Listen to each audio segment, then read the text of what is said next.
Mic check 1 2. Mic check 1 2. Hey man, we is back. We is back. We is back. We is back. We is back. And I was busy yesterday, getting a little money on, but we back on the channel. We over here on the Smooth Everything channel, Smooth Vlogs channel, and we're gonna be reacting to inside Atlanta's most luxury penthouses, $10 million. Like I said, man, my channel is strictly for motivation. Ain't gonna lie. Yesterday, doing a lot of hard work, you know what I'm saying, trying to make some money.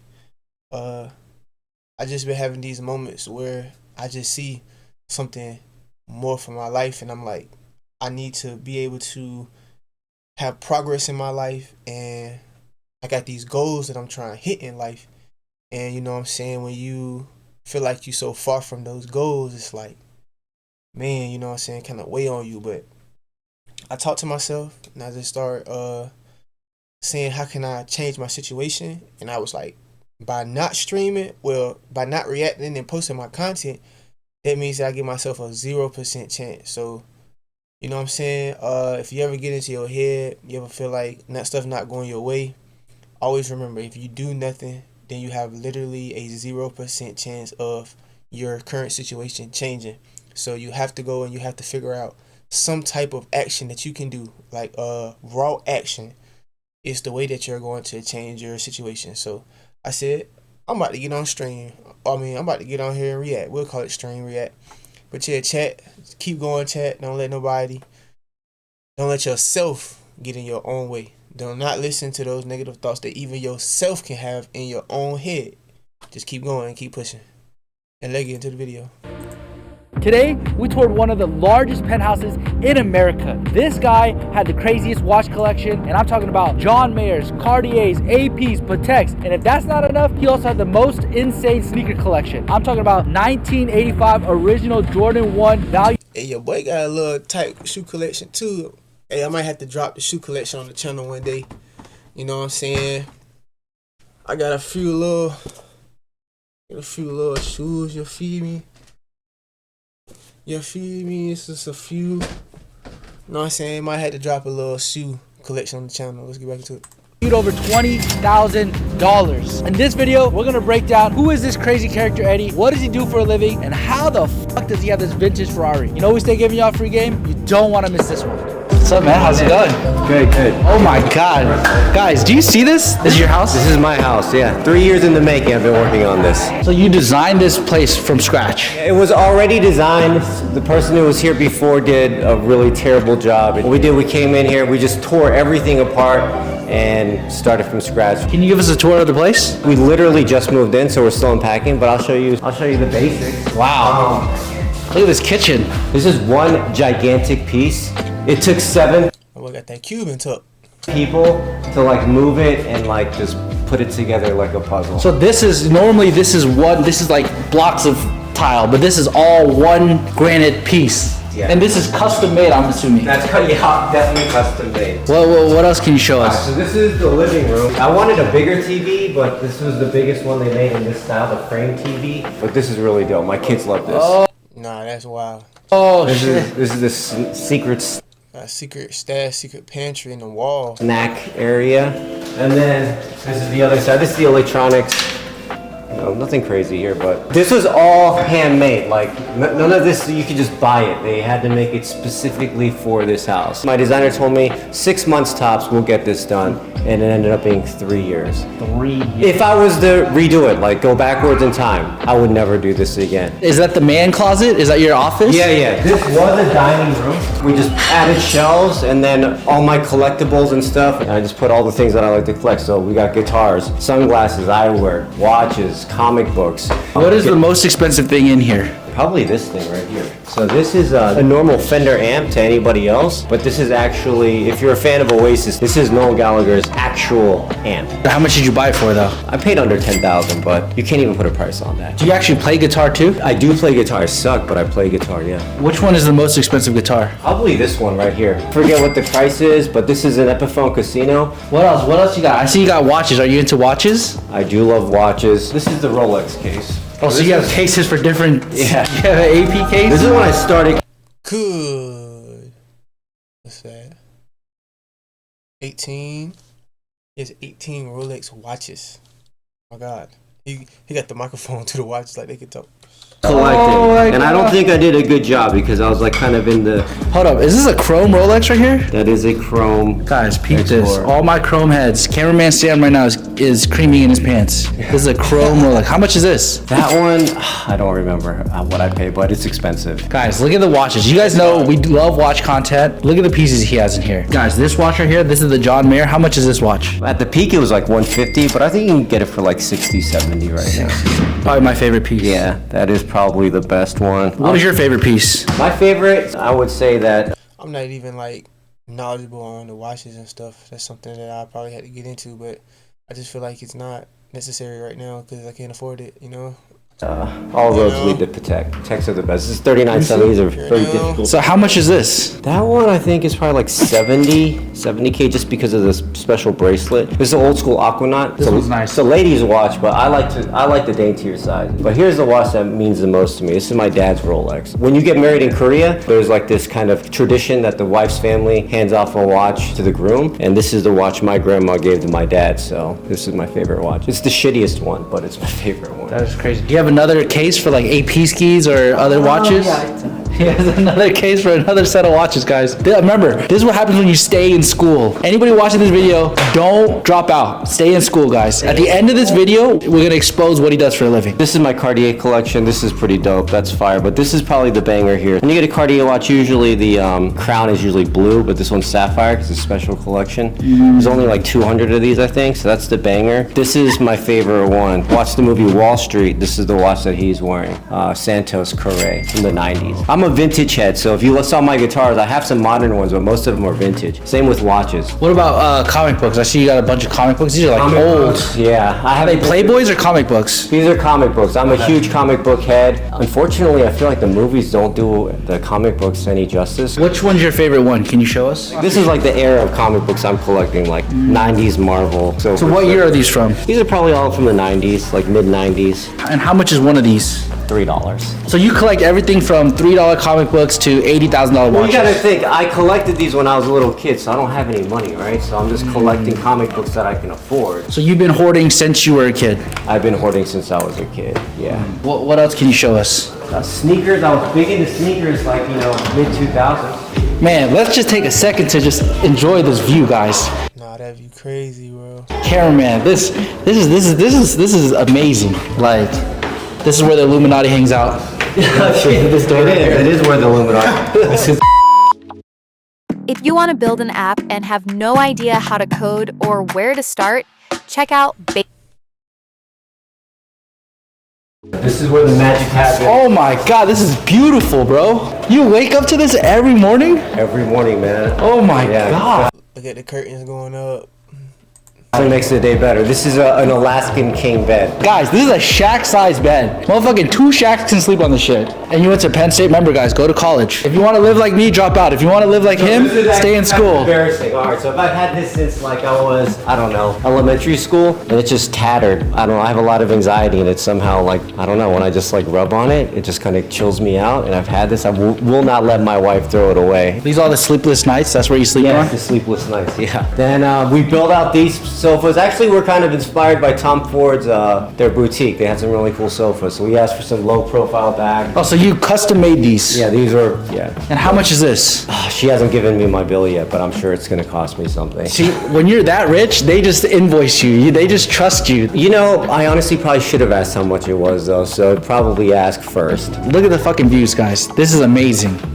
Like, overlooking the Falcon Stadium, overlooking Georgia Aquarium, overlooking the entire city. Yeah, if you live in Atlanta and this can't motivate you, then I don't know what would, really. What did we come up here for? I got distracted. So we came here for oh, your shoes? Collection, yeah. I just created like my own personal store. So if I get bored and I'm like, I need some shoes, I'm just gonna start coming up here. You don't go to Cool Kicks comes to you. I essentially created the store and just come in here and I'll decide what is the grail? the grail of grails. First off, guys, he got every single off-white. So if you're a sneakerhead, just peep. He got every single off-white. If you collect sneakers, this is the reason you collect sneakers. I bought this in Japan right before the Last Dance documentary came out. This man catfished us with the box. No, I got catfish, and when it came, I was like, what the fuck is this? You could throw these on, they have not crumbled. The original. So this is the OG. Actual from the 80s right here. And how much are these right here? So I bought these for $6,000. I think on StockX, like $25,000. That doesn't mean they're worth $25,000. Are they DS? They are DS. You know what you gotta do for the camera? You gotta lick the bottom of the shoes. To show Lick the bottom of the, fuck that. No, I'm definitely not doing that. Wait, can I lick the bottom? You can lick the bottom. 1985 DS Jordan 1s. There's the thumbnail. Goes with the original hang tag with MJ like that. This is crazy. It's like the best condition one I've ever seen. Oh my god. I don't want to collect shoes, but like this is a shoe that I would just keep in the house. Oh my gosh. No matter what. I know you have a crazy closet collection. Can you show us your closet? So when we originally moved here, this was a wall, and we busted the wall down. Oh my god, look at this. Holy sh! He doesn't go to Saks. Saks comes to him. Oh my god. That's actually true. They will come to us. What? They literally come to you, they bring you a showcase? Yeah, they will bring us stuff to shop. Oh my god. This is how you get dressed every morning. Yeah, well, not yet, because we're still unpacking, as you can see. It's not even enough space for all of our shit, so I actually want to sell everything and donate everything. That's what I'm working on right now. Oh my gosh. You guys custom made this too? Yeah, it's a floating bathtub. Guys, this is some rich people shit. It's literally a floating bathtub. What the fuck? And then I love this, because after work, I like to just come in and sit down and let hot water just pour over me as I, cry my night away from hard work. And I like just having these benches here. April can come join me too. Imagine gooning your shit on here. That's nice. That's rich. Hold on, you got a fucking casually, you got a 90-inch TV. Yeah, we do.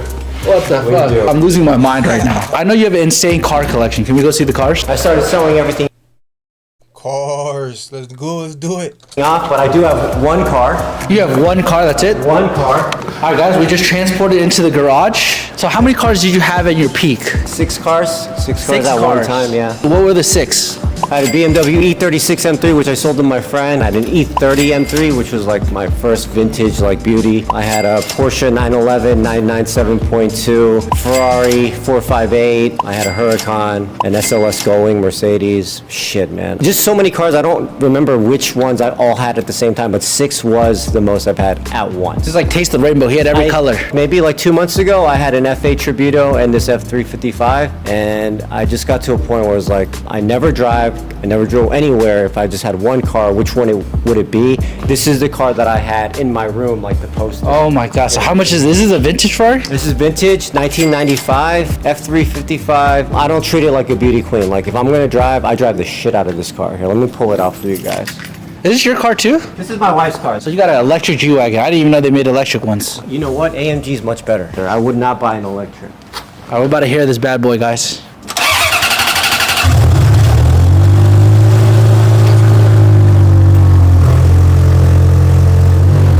I like this guy's taste and aesthetic.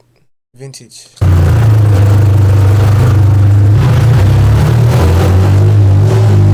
This car is manual? Oh my god. It's a famous gated shifter right here. This is kind of why everybody wants an F355. If you get one, you cannot buy an automatic. Like that would make no sense. This is where all the soul is in a car. You got to get a Manny train. Why is this the one car that you kept? This is the one car that I kept because growing up, like I was a kid from the 90s and everybody wants a Ferrari in the 90s, and I had a poster of this car in my room like my entire life, and I was like, I want to own this car. All right, welcome to my commute. So this is your commute to work? Yep. So you got a car, but you don't even need a car to go to work? Yeah, that's why I got rid of the collection. Literally, this is his house.